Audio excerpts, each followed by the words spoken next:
That was gorgeous. Thank you.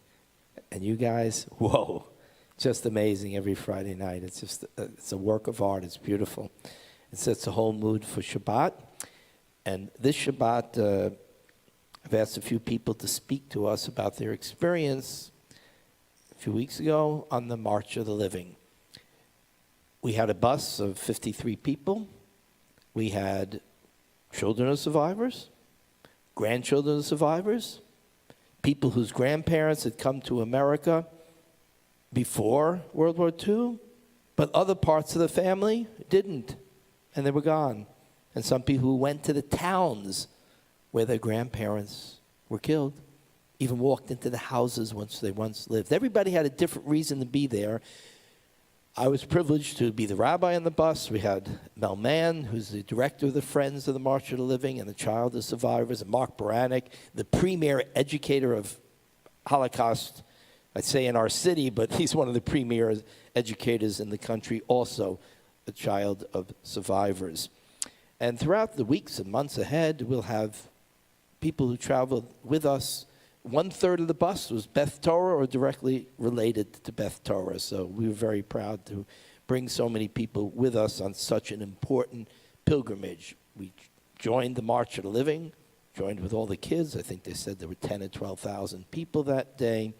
And we encountered the kids numerous times, which was always a very special moment. So tonight I've asked 3 of the participants to speak. There'll be some tomorrow, and there'll be, as I said, the months ahead, different opportunities. So first, I want to begin by calling upon Janine Miller. Janine and Bob went with us. And Janine, oh, that's right, Janine Miller-Shelley. Right. I actually did that wedding, you know? Right. But I worked with you for so many years, you were Janine Miller. Okay. So, Janine was not only a participant, but inspired us with such a beautiful song on the trip. She's going to do one of those melodies tonight, a melody that is totally identified with the March of the Living and with the Holocaust and with Poland and with the Krakow, and she'll explain why.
The Krakow Nagun is a haunting melody that speaks to the Jewish experience. Though written about one of our history's darkest times, it begins in a low, somber tone and gradually builds into a generous, open, and vibrant melody, one that invites everyone to sing along. To me, this transformation mirrors the resilience of the Jewish people, our ability to rise from despair and unite in song, in memory, and in strength. I was incredibly fortunate to participate in March of the Living with my husband, Bob, an experience that was both profoundly painful and deeply inspiring. Under the powerful leadership of Rabbi Ed Farber, Mel Mann and Mark Baranek, who are both children of survivors, as Rabbi said, we journeyed through sites of unfathomable loss and unimaginable cruelty. Though I have studied the Holocaust for much of my life in Jewish day school, and I listened to the stories of survivors, I read books, I saw films, I visited the Holocaust Museum in Washington, D.C., and Yad Vashem in Israel, but nothing prepared me for what it would feel like to actually be there, to stand in these places and bear witness. What I carry with me most is not just the sorrow, but the sense of hope that I discovered there. Seeing the sign, Albrecht mein frei, work will set you free, behind me, not in front of me. Standing on the same train tracks that once led our people to their deaths, I saw so many young people singing, Am Yisrael Chai. I felt joy, I felt pride, I felt the unshakable strength of our people. One of the most deeply profound moments of the trip was walking alongside over 8,000 people from around the world, each carrying signs of where they were from, speaking countless languages, yet united in purpose. Looking ahead and behind, you saw people of different ages, many wearing March of the Living jackets and hats, a sea of solidarity. Some faces were familiar and others strangers, but we were all there together to bear witness. Jews and descendants of Holocaust survivors and allies who felt called to stand against forgetting. The march was solemn, but at times bursts of song from young voices would rise up, a powerful reminder of life continuing. At the main ceremony, Holocaust survivors were scheduled to light candles, and dignitaries, including the presidents of Poland and Israel, were scheduled to speak. A haunting moment came when one of the ex-hostages, Agam Berger, played a 130-year-old violin. And just then, the skies opened up in a torrential downpour. Thunder, lightning, heavy drops soaking through our jackets, our ponchos, our sneakers. We were cold, we were wet, and shivering, conditions that in any other setting would have provoked complaints. But in that moment, we were quiet, aware of our privilege, and how this discomfort was only a glimmer of what the Holocaust victims endured. Unlike them, we had warm buses, dry clothes, and food waiting for us. And in that contrast, however fleeting, we felt deeply connected to their suffering, a shared moment of remembrance, humility, and resolve. The resilience of the Israeli teenagers who joined us on the march filled me with hope for the future.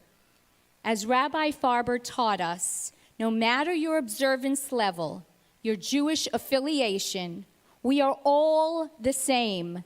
Da lifnei mi ata omed. Know before whom you stand. We stand before the survivors who shared their stories so that this would never happen again. It's up to us, said Nate Leipzinger, this 97-year-old survivor. He said, I did my part. Now it's up to you. We all bear witness. We remember, we mourn, but above all, we live. Am Yisrael Chai.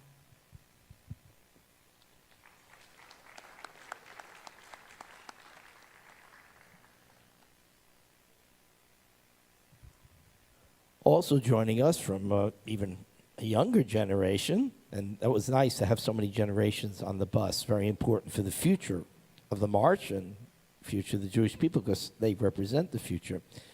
So we have the Drozdas, we have Leela and Greg. Greg grew up here. Leela married into it. Her dad was with her, Michael, and Greg's parents are here to hear them speak. As they're always here. They're always here to support us, support their kids. Here I stand, a most beautiful Sunday afternoon. I look up, there's not a single cloud in the sky. The sky is a most perfect, gorgeous hue of blue. The temperature feels to be a comfortable 72 degrees, and the sun is warming my skin amongst a cool breeze. A perfect day outside, one would say. Surrounding me, concentrically, is a booming city going about daily life. I hear cars honking, birds chirping. I can see endless apartments and homes, some modern, some dated, some so close I can look right into the residents' backyards.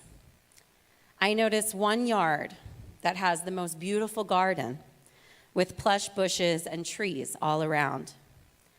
It looks like a cozy, quaint, personal oasis. As I look straight ahead, the greenest of grass stretches as far as my eye can see, teeming with yellow flowers. There is an excessive amount of yellow flowers. It is offensive.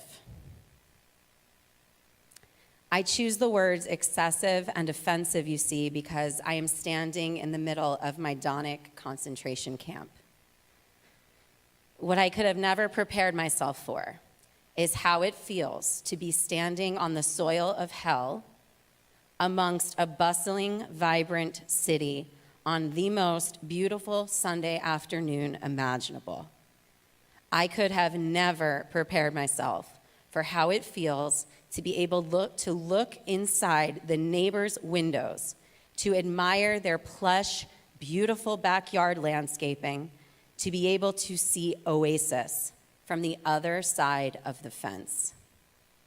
I could have never prepared myself for how it feels to realize that all of those tens and thousands of prisoners who had to stand on the other side of that fence, the side of death, all the while looking out at life, at freedom, just at their literal fingertips.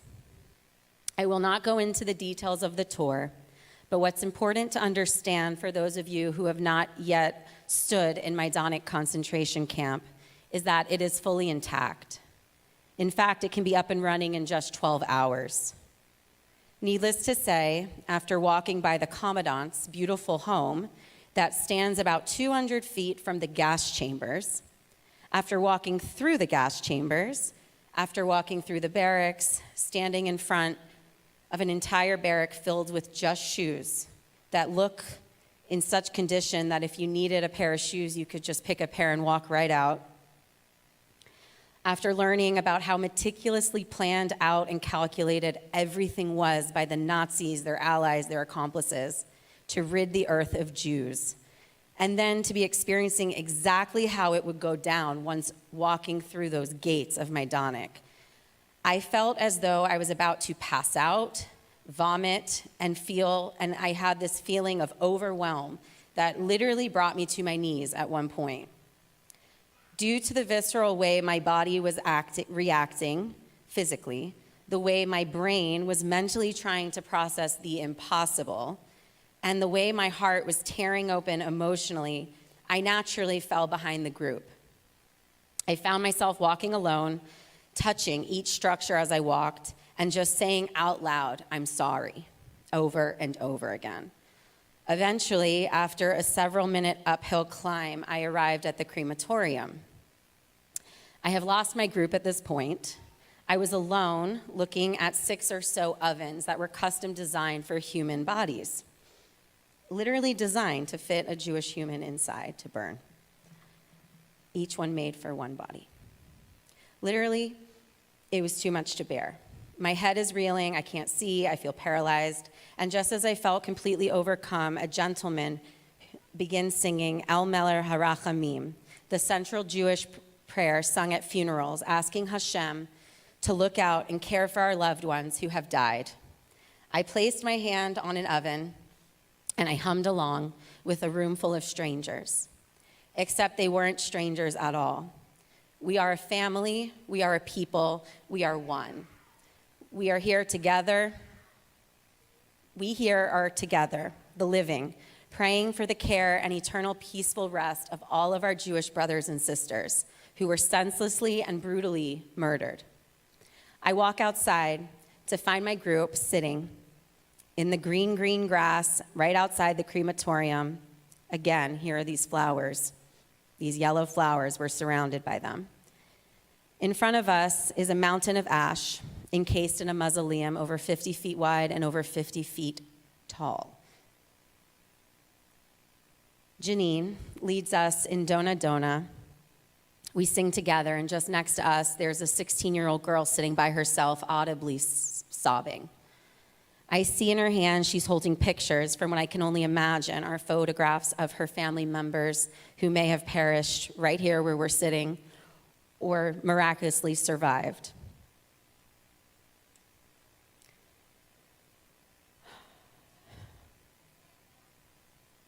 I drop my head into my hands, I close my eyes, I sing with the group, and I weep along with this 16-year-old girl. But when I look up, that girl is no longer crying and she's not alone. She's in the arms of 2 women consoling her. I then look around at the 60-plus Jewish people together, alive, healthy, and well, in the very place where they tried to make it so that Jews would be rid of the earth. And I suddenly felt that feeling of overwhelm again. Except now, this feeling of overwhelm is happy. This overwhelm is filled with an immeasurable sense of pride, joy, gratitude, and love for our people, for our resilience, our survival, and for realizing that all of us being here together today, that's how we win. After exactly 80 years, almost to date, since Jewish liberation from the worst genocide in the history of mankind, we are Lador Vador. We are still here, and we're not going anywhere. As I silently walk the long 20-minute walk back to our bus, I notice those yellow flowers again, except I no longer consider them excessive or offensive, for I now see in this moment that we are the yellow flowers. May our people's regrowth continue to be as numerous and countless as those beautiful, thriving yellow flowers that somehow found their way out to grow from the soil of death. Shabbat Shalom. So as you heard from Janine, Rabbi Leela, we had the profound honor of participating in the March of the Living, a journey through Poland with over 53 people from our tour, from our community, and thousands more around the world. And while there were countless meaningful experiences, I'd like to share two moments that deeply moved me, moments that I'll carry with me for the rest of my life. The first was the march itself.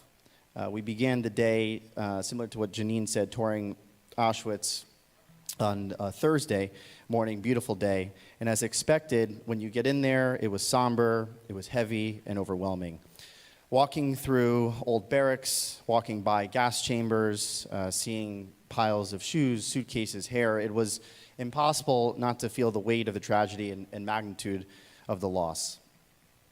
But amidst the sorrow, something remarkable happened. Thousands of people, Jews and non-Jews alike, were gathering not just to mourn, but to bear witness together. People were sitting in the grass, they were eating lunch, they were connecting and reconnecting, different groups meeting others that they knew from other groups in other parts of the world. There was life, Jewish life, in a place that was built to destroy it. Then came the actual march from Auschwitz to Birkenau or Auschwitz II, walking shoulder to shoulder for 2 or so miles, draped in Israeli flags, blue. It was somber as we retraced a path of pain and purpose, with purpose. But at the entrance to Birkenau, I saw the tracks where so many entered and never came out, now lined with symbolic messages, placed with markers as a pledge that had different messages, but mainly never forget, never again. The most powerful moment, though, of the day came, as Janine mentioned, at the ceremony's close. And I think for most of us, it was hard not to feel, the presence of awe and just beyond inspiring moment that I think we'll all never forget. Agam Berger, Israeli 19-year-old who survived 482 days in Hamas captivity. She stood before us playing the 130-year-old violin owned once by a Jewish musician who was murdered in the Holocaust. And that sound of the violin, fragile, beautiful, filled with centuries of memory, filled the air. And the second you might have thought maybe it was haunting, certainly did maybe in the beginning, but there was something around it that was really just healing. It was a sound of Jewish survival, of resilience echoing through the ashes. And as she played, the skies opened up, first with just a gentle rain, but then thunder and lightning. And we're all looking at each other, wondering what we should do, what to do. Do we stay? Does it get moved? Obviously, the ceremony had to be cut short, but the reality was that no one could complain. How could we? Whatever we were feeling in that moment was only a sliver of what those who came before us had to endure. And still, people sang, people danced, people smiled. The storm didn't take away from the experience. In fact, it added to it. It made it raw, it made it real and unforgettable. That was my first moment. And then came Shabbat. The next evening, we walked through a quiet alley in Warsaw to a small hidden synagogue, a place once used in secrecy, now filled with light. Inside, Jews from all over the world gathered. Orthodox, conservative, Reform, Americans, Israelis, Europeans, people from South America. Labels didn't matter. Backgrounds didn't matter. We were just Jews together, bringing in Shabbat in the very place our people were once nearly wiped out. An Israeli choir led us in song. Men and women sang and danced. Voices filled the air. It was completely electric. And that night reminded me that Jewish survival is not just about memory, but it's about joy. It's about connection, and it's about achdut, unity. To sing in that synagogue, I guess 80 years after the Shoah, with hundreds of Jews praying side by side, was nothing short of miraculous. We weren't just remembering history, we were really rewriting it. Am Yisrael Chai isn't just something that we say, it's something that we live. So my takeaway from these two moments was we honor the memory of those fallen and lost in the Holocaust, never forget, but let's wear our Jewish identity with strength and pride and continue to build a future filled with joy, unity, and peace. Shabbat Shalom. Wow, I just got to thank all of you. You delivered such powerful messages and captured really significant moments for those who've not been there or those who weren't with us at that moment. Every year they do this Friends of the March of the Living, which is an adult group that parallels the kids each and every year. So if you haven't had the opportunity, it's really an amazing experience that, as they pointed out, depressing and then uplifting, right? And really, we come back as witnesses to the tragedies of Jewish history, but the triumphs of Jewish history, which we are privileged to live through right now with the state of Israel that rose from the ashes just 3 years after the ovens of Auschwitz were silenced, were closed down. So thank you all for preparing it and speaking it and sharing your hearts. The rabbis say words that come from the heart enter into the hearts. And everyone here who heard your words, their hearts were filled with understanding, with empathy, and most of all, with hope.